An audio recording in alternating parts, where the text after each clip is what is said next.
Hey, Nicholas with the Backyard TARDIS here with a short review that's not going to be so short because it's covering 3 episodes and I got too much to say. But on Andor, first 3 episodes dropped. What do I think? Okay, right off the bat, I'm going to say I liked it. It didn't offend me and my Star Wars sensibilities in any way whatsoever. All these people are talking about uh, politics going into it. No, it's a this. I didn't get any of that from this. Nothing to offend me. It was fine. Nothing that broke the universe to me. Visually, it was a step up of what we've gotten from Star Wars TV, and the fact that it's more cinematic, as the term is put. However, this is where one of my few gripes comes with the show, is that it doesn't feel like Star Wars cinematic. It feels like action flick cinematic, Marvel cinematic. And let me explain that in a way. Star Wars, the characters were always front and center, and it was always pulled a little bit back. Why? Well, why do I notice that? It's because it always gave it to me like you were watching actors on a stage. And like it was a stage play. And I always liked that about Star Wars. Watching our characters, they're acting. And in this, it's like, camera moving here, moving there, look through this, murky, dark, this, can we see the character? A lot of snap, zoom, bam, establishing shot here, boom, just stuff in general that look very professional, very good, something you would expect from a modern movie. But it doesn't really feel Star Wars to me. Even in the prequels, I feel like they kind of kept that. Even if I'm going to say something good about the sequels, is I still think they kind of hold that general feel for the most part. But this was something I had a complaint with Rogue One. I walked out of the theater of Rogue One going, wow, that Vader scene was really cool. It was cool to see the X-Wing fighters and all that. But man, a lot of that movie just did not feel like Star Wars to me. They're climbing up the thing and we're seeing them from way down below. There was just all sorts of the way it went back and forth between characters that it did not feel like Star Wars to me. Despite there being so much nostalgic references to it. And I've warmed up to that movie, but still to this day, there's just a specific feel to me to Star Wars. So when people who complain about the cinematicness of Mandalorian wonder why I feel like this is like the most Star Wars thing we've had in decades, it's because to me it feels like it perfectly emulates that feel of the originals. That feel of, not having a populated world, but not like overdoing it. It's not giant armies running at each other. It's focused on these are our characters. Here they are. They're in the shot. The shot's following them. We're seeing them play acted out on a stage. Why? Because it's being done in the volume on a stage, and that's why it has that unique feel. But that's very much how the original Star Wars feels, at least to me, when I look at it. That's something I see that has been a gripe of mine in some other stuff. And like I said, I think that the prequels to an extent did it, and I think the sequels to an extent did it, but each of them I felt like it was going further away, further away. But Rogue One and Solo really felt way off in this matter, and it's something,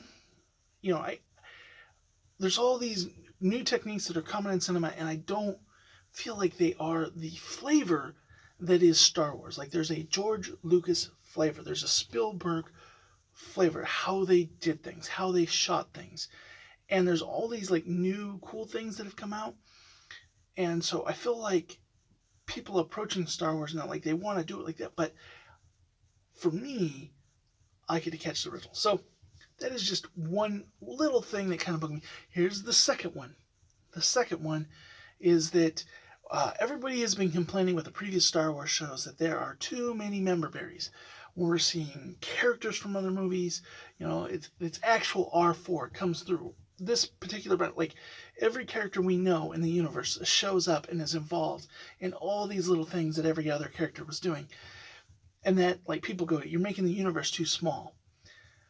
but it makes it recognizable. It instantly, even if the story's bad, like it feels like Star Wars. You know, we're seeing Mandalorians and stormtroopers and all that kind of stuff. In this show, we don't have lightsabers. We don't have stormtroopers or Imperial officers.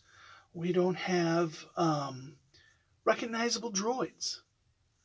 I mean, now, I'm going to talk when it's droids and aliens. I know there were some stuff. Very in the background, very minor. You know, we didn't have, Togrutas and, someone of Greedo's species or, a Wookiee or, we didn't have randomly just walking in the background one of the aliens that we see all the time populating a Twilight. We didn't see these characters there populating the world. There were some aliens, and I believe they're a reference to something that's been seen before, but it's not like one of the, well, like if you were to think top 10 Star Wars, they're not coming up in it. And they're probably not in the top 20, maybe the top 50. So, they don't scream Star Wars. There isn't droids, we don't have an astromech and a protocol droid or, just in the background like we have in the other shows to just tie it. Yeah, this is in the Star Wars universe. Having the local cops instead of the Imperial officers. It just, now, this is the first 3 episodes. I fully expect this stuff to be in the show, but right now, it feels like a good sci-fi show, but the only thing that ties it to Star Wars for me is really the few Rogue One legacy characters we're getting in this. Outside of them, it's not Star Wars. It's just a new sci-fi. And it's telling a good story. It's telling an interesting story, a slow burn to be true, but I'm enjoying it. I just wish it felt more Star Wars. So if I'm going to be overhyped just because it has a Star Wars name on it, no, this is not getting me like all jived up to go back and watch Rogue One or watch the originals or throw on some Clone Wars episodes or Rebels episodes. I'm not there yet. It just has me interested to see what comes next. So it's good. It's not offensive in any way. And admittedly, after Book of Boba Fett and Obi-Wan, I think Book of Boba Fett had the best high moments, but overall that show was a huge low note in Star Wars. And I think Obi-Wan, the high notes weren't as high for me, but overall it was less offensive as Boba Fett. But I'm not a prequel guy. I'm not a big fan of the prequels, so you can't really offend my Star Warsness about Hayden and Ewan any more than I was when it came to the prequels. So, but I knew that this was something that could be very divisive in the fandom, and that no matter what they did, not there were going to be people that were going to be really upset and people who were going to be just overjoyed, and a lot of people in the middle. It's just, you're dealing with legacy characters like that. It's really hard to get it right, and it's really hard for the current status quo at Lucasfilm. And then you threw in COVID through it all, and it just But I'm really interested to see where Andor goes. Now, if Andor doesn't feel more Star Warsy by the end of it, I'm gonna snooze on it. It's not gonna be. I don't want to reinvent Star Wars. I want Star Wars to feel like Star Wars.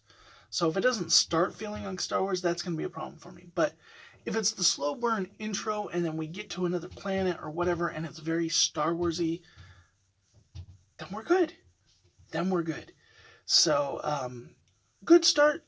Liking what I saw so far. With that, what did you all think? Be nice down in the comments below, and I'll catch you in the next video.